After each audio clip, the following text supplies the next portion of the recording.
Kabur aja dulu yang sekarang menggema di media sosial dan di beberapa tempat oleh anak muda dan mahasiswa. Apa tanggapan Pak Mahfud dari pertanyaan Rumeisha tadi? Istilah kabur itu aja dulu, itu pernyataan yang lebih tegas, mungkin keras dari orang yang mewakili masyarakat. Kalau keadaan seperti ini ya kabur aja dulu, gitu kan? Itu sebuah penjelasan. Di dalam kita frustasi, lebih baik keluar. Dan di luar lebih mudah. Bahkan yang mengatakan ini dulu Pak Jokowi sendiri loh.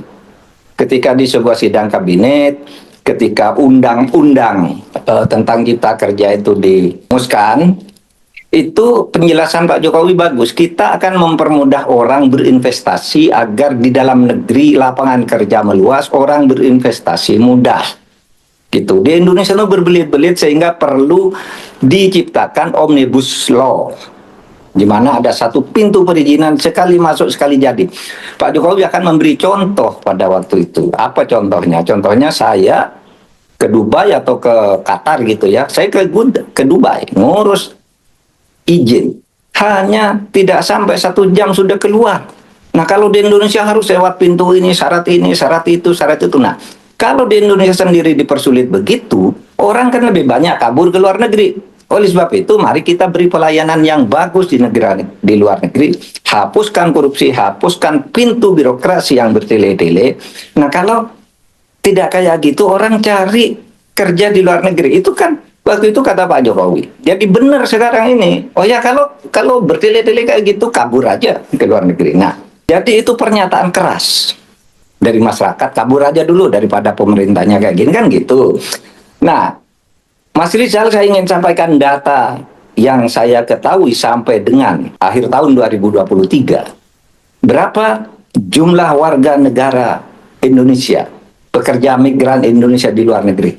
Itu jumlahnya 9 juta orang. 4,5 juta di antara mereka itu ilegal.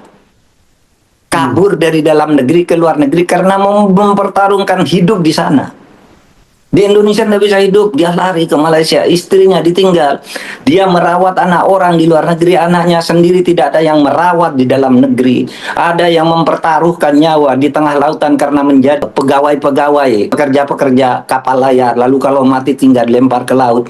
Anda tanya ke orang NTT, berapa setiap hari mayat orang NTT dikirim dari luar negeri, disiksa dan sebagainya karena mereka kabur dari dalam negeri untuk mencari hidup di luar negeri.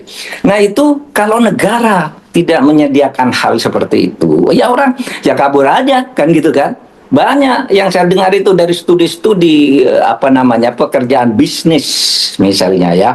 Anak-anak muda di Indonesia mau cari izin di Indonesia susah setengah mati.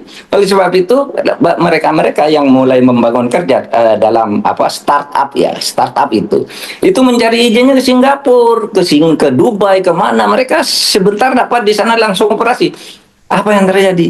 Di Indonesia mereka dipersulit, di luar negeri mereka dilayani dengan baik. Ya kabur aja, yang tidak punya ijazah kaburnya dengan ilegal. Lalu harga diri bangsa kita itu menjadi terinjak-injak.